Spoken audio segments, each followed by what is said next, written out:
Hey folks, Matt Easton here, Scholar Gladiator, and this is going to be a relatively short video and really a clarification. So I've noticed in my communications online that a number of people have misinterpreted my views on Polish Sabre.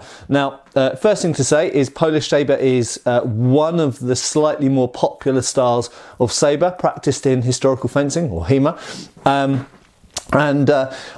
Things I've said about it in the past have given the impression that I'm somehow against people practicing Polish Sabre because there are no explicit treatises or manuals for it. And that's not correct. Why am I holding a Viking era sword? Well, quite simply because I put it in the same category as that. It is reconstructive HEMA. That's what I would call it as. Because we don't have an explicit manual or treatise for the use of Viking era swords with shields or in any other way. And equally, we don't have any explicit treatises or manuals for Polish Sabre. Do we have sources we can draw upon to use historical methods to try and recreate something that's fairly plausible for those weapons in those periods? Yes, we can. And as many of you will know, I'm a big fan of that. I have no problems with that whatsoever. I have an interest in doing that for Viking era weapons and for various other things. I've done it with Roman gear and all sorts. I've never personally done it with Polish Sabre, but as many of you will know from me interviewing Jersey, for example, in previous videos, I have an interest in it.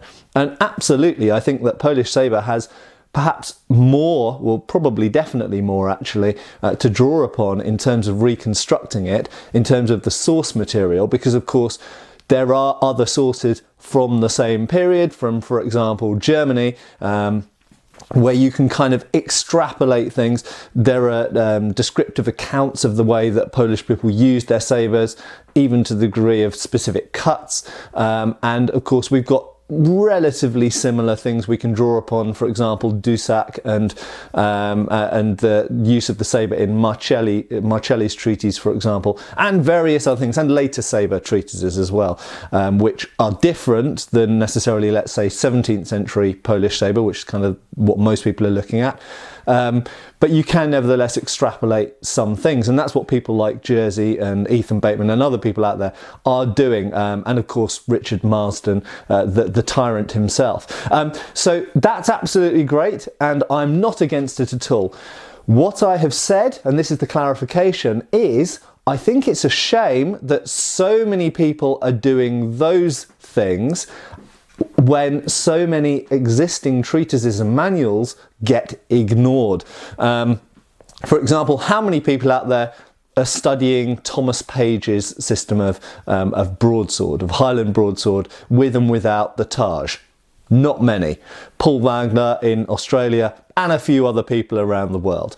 Okay, but I've said that, and I do understand why some people want to fight like a Viking or fight like a Roman or fight like a Polish winged hussar. I understand that. I absolutely understand why it's the case.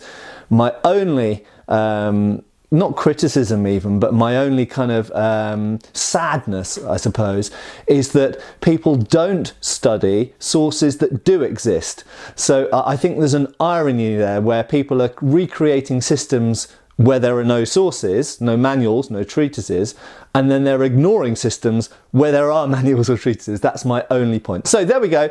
I'm not a Polish sabre Szabla hater at all. I think it's great. I enjoy fighting people that do Polish Sabre. I love the look of them. I love Poland. Krakow has got great museums and beautiful girls, and it's a great place, and I'm pro-Polish. So there we go. On that bombshell, I'm going to leave you now and see you for the next video. Cheers, folks. Thanks for watching. Please subscribe. We have extra videos on Patreon, and you can follow us on Facebook.